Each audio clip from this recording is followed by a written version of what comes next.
Please like, Satguru subscribe माता my channel. Sudiksha शविंदर Hardev जी महाराज की जय।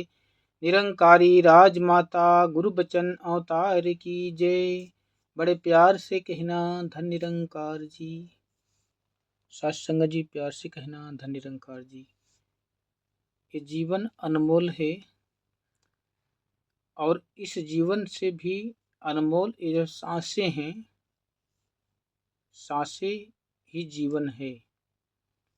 इन सांसों को व्यर्थ में ना गंवाना है।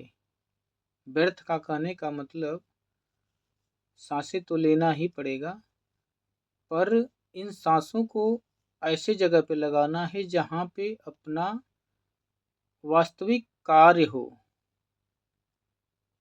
जहाँ कोई अपना वास्तविक कार्य नहीं है वहाँ पे व्यर्थ नहीं गंवाना। सांसें अनमोल है बंदे, सांसों का चलना ही जीवन है। जब तक ये सांसें चल रही हैं तभी तक ये सब कुछ नज़ारा है। जैसे ही ये सांसें की लड़ी टूटेगी सारे नज़ारे बिखर जाएंगे। आँखों से देखते ही देखते सारे नज़ारे बिखर जाएंगे। इसलिए सतगुरु सावधान करने आया है। इसलिए सतगुरु सावधान करने आया है कि ऐ मानव, ये परमात्मा को देख ले, जान ले, जो तेरी आत्मा है इसी की अंश है। इसी की अंश तेरी आत्मा जो तू भूल चुका है। तू अपने आप को शरीर मान बैठा है और शरीर से मोह कर बैठा है। ये शरीर एक माया है जो पंच तत्व के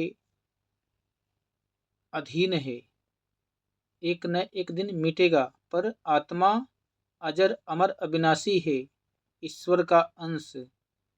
जब तक ये अपने प्रभु परमात्मा को देख नहीं लेगा, पहचान नहीं कर पाएगा, मिल नहीं जाएगा, तब तक इस आत्मा का भटकन इस 84 लाख योनियों से मिट नहीं पाएगा। इसलिए अपनी आत्मा का कल्याण करने के लिए ऐ मानव, तू जुक्ति कर, जतन कर। इसी जन्म में तुझे एक कार्य करना है। भई प्राप्त मानुष देवरिया, गोविंद मिलन किए तेरी बरिया। यही गोविंद से मिलने की बारी है। अगर तुमने ऐसे मौके को खो दिया, इसी को कहते हैं व्यर्थ गंवाना।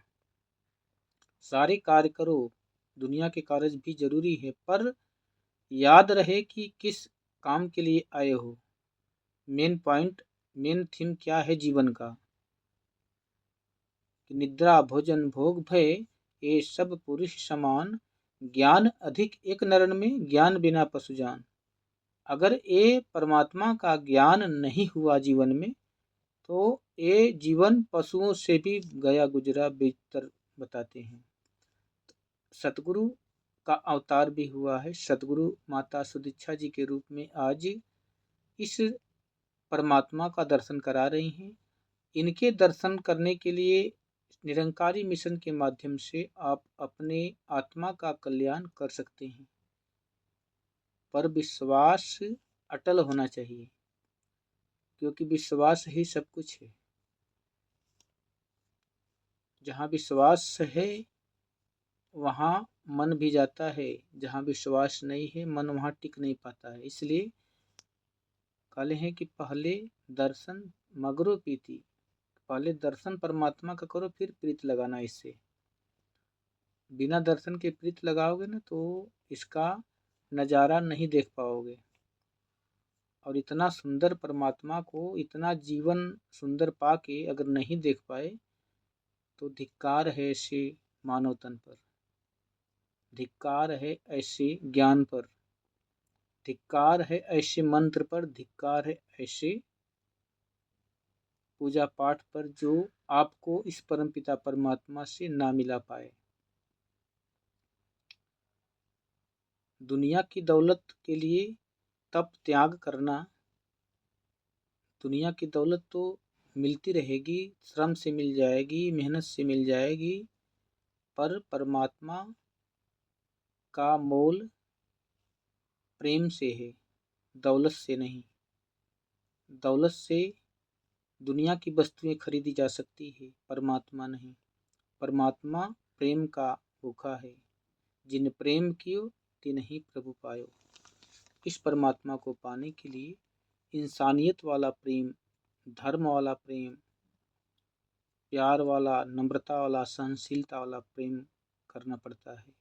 सतगुरु के चरणों में इसकी पहचान करनी पड़ती है, तब जाके इसका अंग संग दीदार होता है।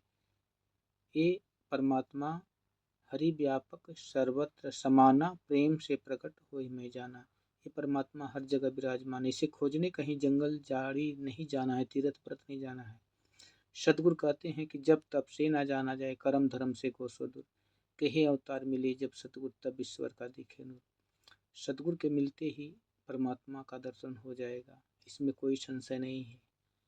पर सतगुरु की पहचान करना मुश्किल है, क्योंकि सतगुरु जब मानव तन धर के आता है तो बड़े बड़े धीर गंभीर भी ऋषि मुनि भी धोखा खा जाते हैं, अपने जैसा ही समझ बैठते हैं और अज्ञानता के वश होकर एक कीमती जीवन हीरा जन्म खो देते हैं। आपको अगर कहते हैं कि अमृत पाना है तो विश्वास तो करना पड़ेगा। बिना विश्वास के परमात्मा का मिलना असंभव है।